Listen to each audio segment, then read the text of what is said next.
একজন ক্যাপ্টেন তিনি তো এই নেচারেরই থাকবেন বা একজন ক্যাপ্টেন এরকম কথাই বলবেন যে ওকে আমরা একটা চ্যাম্পিয়ন্স ট্রফিতে যাচ্ছি, আমরা তো নিশ্চয়ই ঘোড়ার ঘাস কাটতে যাচ্ছি না, আমরা চ্যাম্পিয়ন হতে যাচ্ছি। আমার কাছে মনে হয় এই পজিটিভ অ্যাটিটিউডটার জন্য নাজমুল শান্তকে একটা ধন্যবাদ জানাতে হয়। তবে বাস্তবতার জায়গাটা অবশ্যই ভিন্ন। সেটা বাস্তবতার জায়গাটা আপনি আমরা সবাই জানি যে বাংলাদেশের এই ওয়ানডে টিমটার যে কারেন্ট কন্ডিশনটা আছে বা ওয়ানডে টিমটার যে কন্ডিশন, চ্যাম্পিয়ন হওয়ার মতো এবিলিটির জায়গাটা আসলে খুব বেশি নাই, সেটা বাস্তবতার জায়গা। তবে দ্বিতীয় রাউন্ডে যাওয়ার কি ক্যাপাবিলিটি নাই?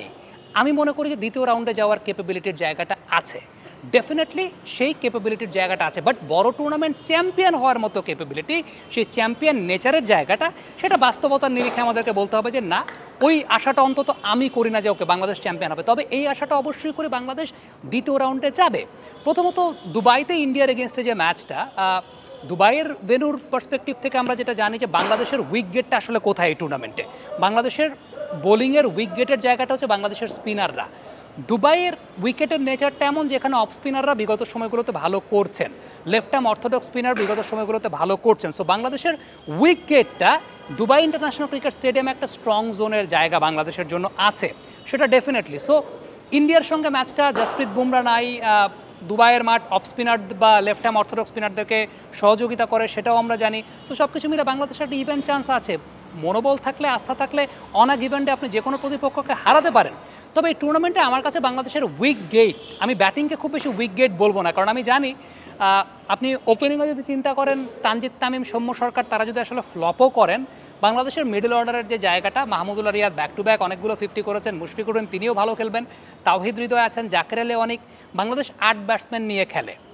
এই জায়গাটাই আমার কাছে মনে হয় যে বাংলাদেশের সবচেয়ে বড় দুর্বলতার জায়গা, যে বাংলাদেশ 8 ব্যাটসম্যান নিয়ে খেলছে, শর্ট পড়ে যায় বাংলাদেশের বোলিংয়ে কেন শর্ট পড়ে যায়? বর্তমানে ওয়ানডে ক্রিকেটের ষষ্ঠ বোলিং অপশনটা খুবই গুরুত্বপূর্ণ, বাংলাদেশের ষষ্ঠ বোলিং অপশনটা নাই।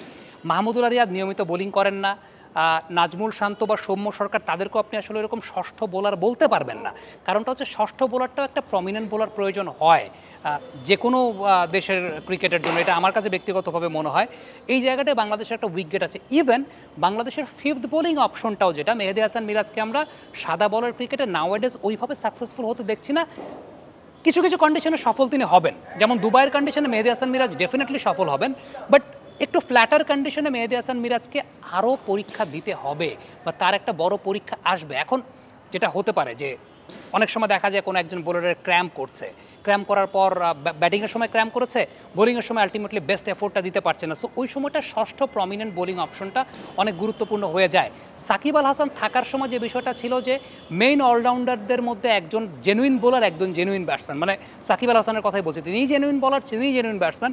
সো ওই জায়গাটায় মেহেদী হাসান মিরাজ যখন তাকে অ্যাসিস্ট করতেন অ্যাজ আ বোলার, খুব বেশি ইম্প্যাক্ট পড়তো না। এখন ওই রোলটা, মূল রোলটা মেহেদী হাসান মিরাজের কাছে চলে এসছে। এখানে মিরাজের কাছ থেকে আমরা আরও বেটার পারফরমেন্স দেখতে চাই, বিশেষ করে উইকেট টেকিং, মিড ওভার্সে উইকেট নেওয়াটা আসলে খুব গুরুত্বপূর্ণ, যেটা আসলে খুব বেশি মিসিং বাংলাদেশের ক্রিকেটে। আপনি খেয়াল করে দেখেন লাস্ট 5টা ম্যাচ যেগুলো বাংলাদেশ ডিফেন্ড করেছে, অর্থাৎ পরে বোলিং করেছে, রান ডিফেন্ড করেছে, 4টা ম্যাচে বাংলাদেশ হেরেছে। সো উইকেট আমার কাছে ব্যাটিংয়ের চাইতেও বড় উইকেট আমার কাছে যেটা মনে হয় ব্যক্তিগতভাবে বাংলাদেশের spin bowling unit. Pace bowling unit মাশাআল্লাহ আমার কাছে মনে হয় they will do their job. প্রবলেমের জায়গাটা হচ্ছে স্পিন বোলিং ইউনিট, যেটা এরকম বড় টুর্নামেন্টে বা একটু ফ্ল্যাটার কন্ডিশনে একটু অ্যাটাকিং স্পিন বোলিংটা খুব গুরুত্বপূর্ণ। অ্যাটাকিং স্পিন বোলিং বলতে হচ্ছে মিড ওভার্সে উইকেট পারচেস করার যে জায়গাটা, সেটা খুব বেশি মাত্রায় গুরুত্বপূর্ণ, যেটা বাংলাদেশের আসলে একটা উইক জোনের জায়গা আছে।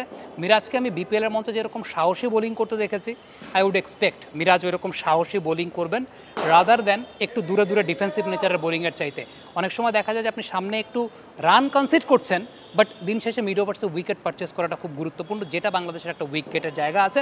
আমার কাছে মনে হয় যে বাংলাদেশ যদি তাদের স্পিন বোলিংয়ের ঘাটতিটা পুষিয়ে নিতে পারে, তাহলে সেটা সেকেন্ড রাউন্ডে যাওয়ার জন্য অনেক বেশি মাত্রায় বাংলাদেশ এগিয়ে থাকবে। সো চ্যাম্পিয়ন হওয়ার জায়গাটা, সেটা আমি কখনোই অবাস্তব স্বপ্ন বা অলীক স্বপ্ন দেখবো না, বাট বাস্তবতার জায়গা থেকে বাংলাদেশ সেকেন্ড রাউন্ডে যেতে পারে, সেই স্বপ্ন আমি দেখতেই পারি। আমার কাছে মনে হয় যে this is very much possible. Cricket এমন একটা খেলা যেখানে আসলে আপনি কাগজে কলমের জায়গা থেকে সবসময় বলতে পারবেন না। কমেন্ট বক্সে আপনাদের মন্তব্য, মতামত জানতে চাই।